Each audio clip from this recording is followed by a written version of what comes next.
Number 5 is Anycubic Kobra Max 3D Printer.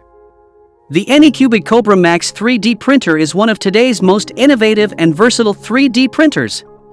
Its large build size of 17.7 by 15.7 by 15.7 inches, 45 by 40 by 40 centimeters, offers an expansive printing space for all your creative endeavors. Whether you're a hobbyist or a professional, this printer covers you. But what truly sets the Anycubic Kobra Max apart is its self-developed Anycubic LeviQ Leveling Function. With just one touch of a button, the printer automatically calibrates itself with its 25-point innovative and precise calibration system. No more struggling with manual leveling or worrying about uneven prints. Furthermore, the filament runout detection feature adds another layer of convenience. You can rest easy knowing that if your filament supply runs low, the printer will automatically pause, preserving your progress and preventing wasted materials. So if you are interested in this 3D printer, then check out the link provided in the description to purchase it right now.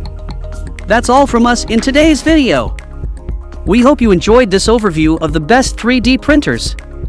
If you want to purchase any of these best 3D printers, then check out the link provided in the description box to get them right now. And if you like this video, please don't forget to hit the like button and subscribe to our sublimation focused channel for more awesome upcoming videos linked to printers.